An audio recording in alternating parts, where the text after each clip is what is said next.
Assalamu alaikum. Peace to you all. My name is Saba Ahmed. I'm a law student at American University. I am here to ask you a simple question. I know that we portray Islam and all Muslims as bad, but there's 1.8 billion Muslim followers of Islam. We have 8 million plus Muslim Americans in this country, and I don't see them represented here. But my question is, how can we fight an ideological war with weapons? How can we ever end this war? The jihadist ideology that you talk about, it's an ideology. How can you ever win this thing if you don't address it ideologically?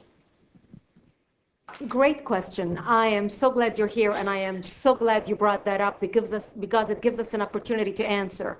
What I find so amazing is since the beginning of this panel, which we are here about Benghazi attack against our people, not one person mentioned Muslims. We are here against Islam, or we're launching war against Muslims. We are here to discuss how 4 Americans died and what our government is doing.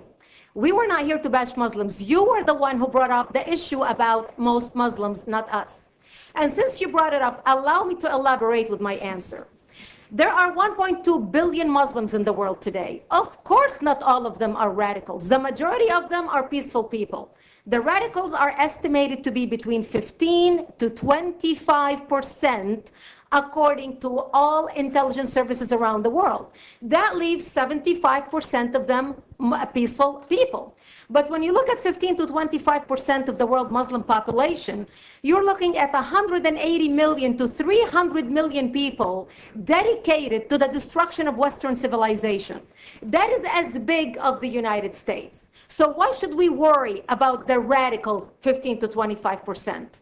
Because it is the radicals that kill. Because it is the radicals that behead and massacre. When you look throughout history, when you look at all the lessons of history, most Germans were peaceful. Yet the Nazis drove the agenda.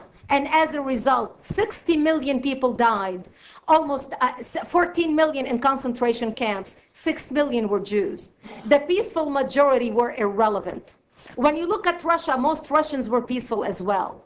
Yet the Russians were able to kill 20 million people. The peaceful majority were irrelevant. When you look at China, for example, most Chinese were peaceful as well. Yet the Chinese were able to kill 70 million people. The peaceful majority were irrelevant. When you look at Japan prior to World War II, most Japanese were peaceful as well. Yet Japan was able to butcher its way across Southeast Asia, killing 12 million people, mostly killed with bayonets and shovels. The peaceful majority were irrelevant. On September 11th in the United States, we had 2.3 million Arab Muslims living in the United States.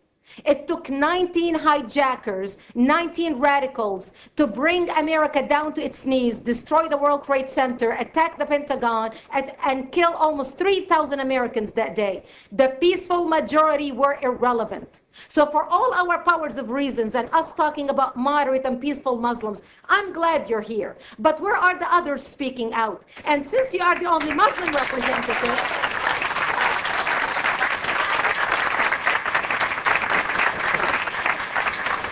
save the applause till the end.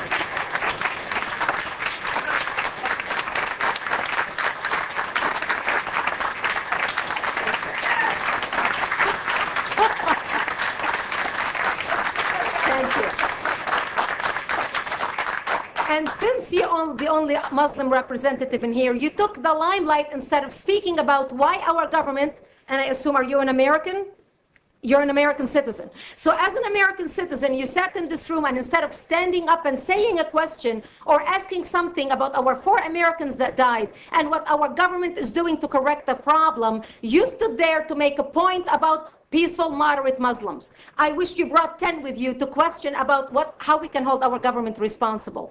It is time we take political correctness and throw it in the garbage where it belongs and start calling it